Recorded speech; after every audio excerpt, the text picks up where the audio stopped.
Good morning, I'm Brett Waters, one of the operations chiefs for the northwest zone of the August complex, and this is today's operational update. First of all, I'd like to start out with, this is our second day of a red flag warning, which means there's going to be more fire activity and the conditions are more prime for fire activity. There'll be more to that to come.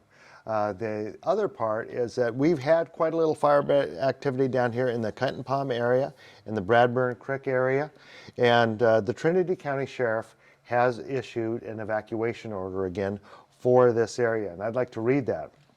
The area is north of the Kettenpom store, up to the area of Bluff Creek and east of the Zenia Lake Mountain Road. Evacuations are in this whole area, as we do have fire activity in this area. The fire is not out, so we want to make sure everybody knows. And this is from the Trinity County Sheriff, so if there's any additional questions, that would be where to go. So we do have fire activity in this area, in the Bradburn Creek area. It is chewing away in here.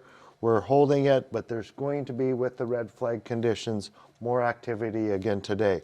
We've got a lot of resources in here working on holding this.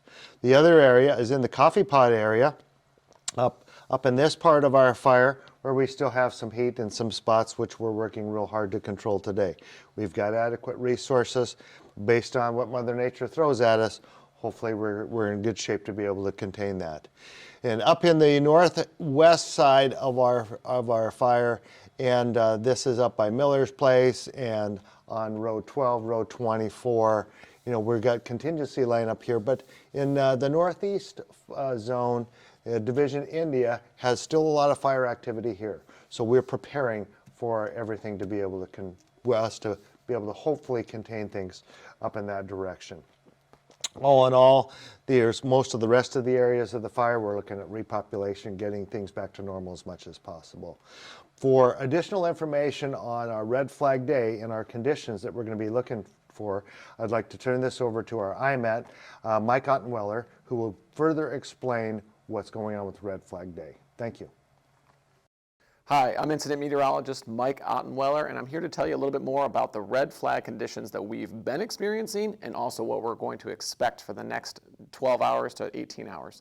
So where we've been in the last 24 hours is this red flag started, and it brought in northeast winds. It brought in very dry conditions with relative humidities in the single digits yesterday, and it also brought in warm temperatures between 85 and 95 degrees depending on where you were on the fire.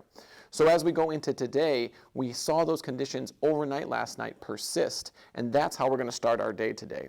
So this red flag is long duration, and it has a compounding factor as we go through time. So today we're starting with temperatures in the upper 70s and even some of the low 80s.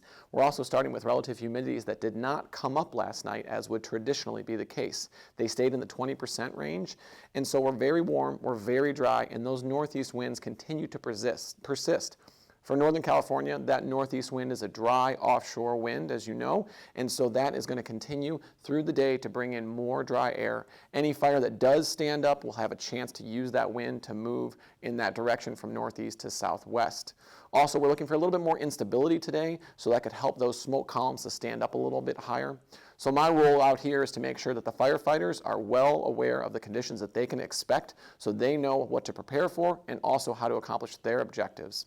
So that's it on the red flag. We're going to keep them updated on the line, and we're also going to keep you updated as how this thing develops through the day.